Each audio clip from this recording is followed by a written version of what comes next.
Hello, I've been involved in restoring this car for the last 2 years, and I can't wait for today to come that I'm actually going to join the body to the chassis after 2 years of restoration. So hopefully it's all going to just come down and line up, because I think this is the way it was done in the factory, because it's hardly spend our time underneath fitting all these bits and pieces and so forth like that. I'll just show you inside what I've done with all the wires. All of this is originally a left-hand drive car, and I've changed to right, so a lot of the holes had to re-drill. So you see now by the picture that it has all the wires in and everything which is necessary underneath the bonnet. So hopefully when it all goes down, it'll just come in place and I won't have to lift it off again. Even the horns, the bumpers.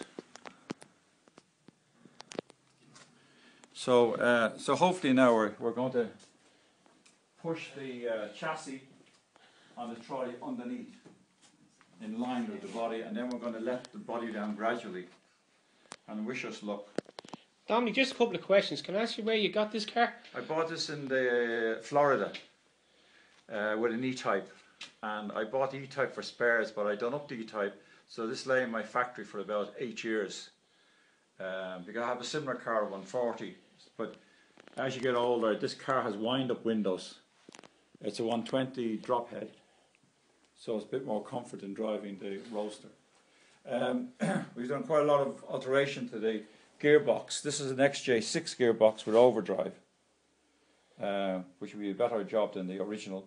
One of the later starters on it. Bigger carburetors. And the engine is the original engine from the car? Yeah, the original engine. We're also going to fit an oil cooler. These are the pipes which we have joined together for the time being, because we don't quite know where it's going to be located in the body. And over here we have an alternator instead of a dynamo, because again I fitted an XJ6 water pump, which is down here on the side,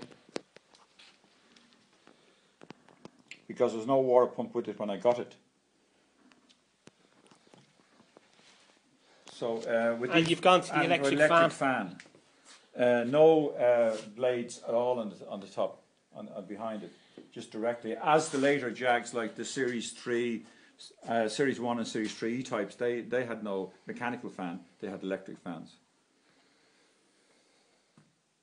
So hopefully it's all going to work out. And the other thing, I used Mark 9 calipers on the front. Fitted a servo unit, which I located underneath the wing.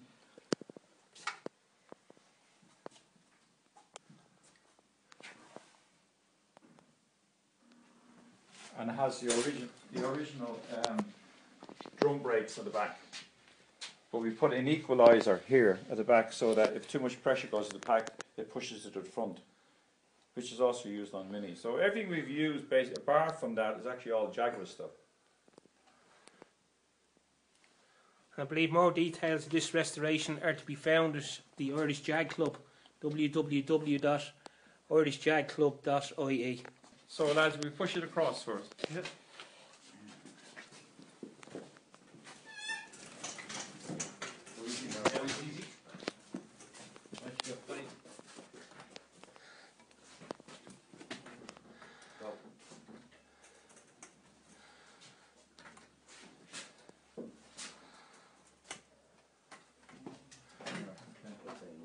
No, I don't see.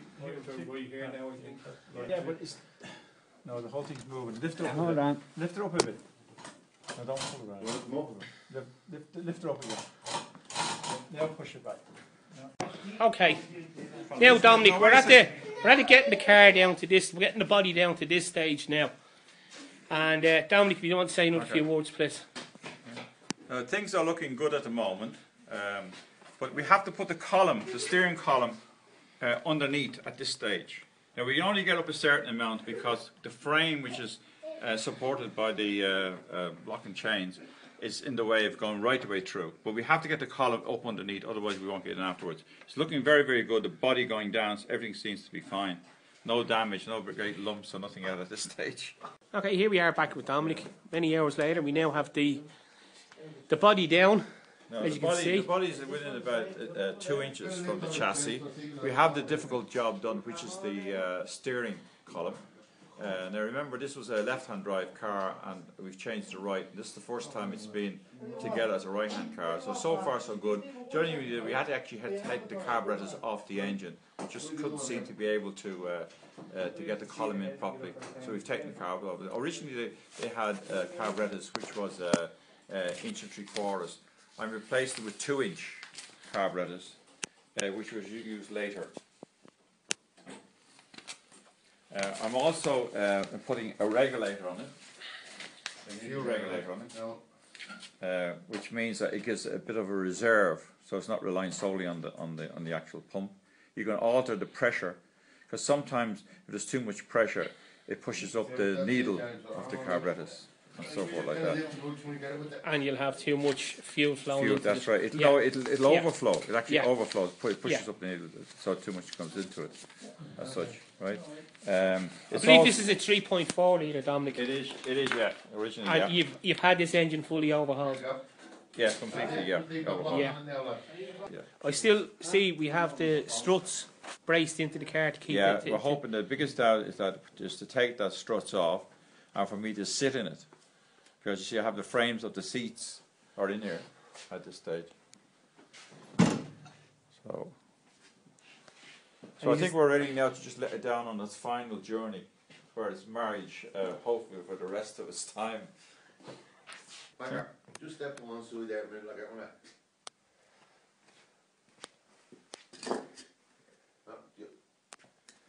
I'm still in your way. This is for the gravel, are you? Wow. It might be on a slow set, so hold the camera steady. I might just take a bit of time for it.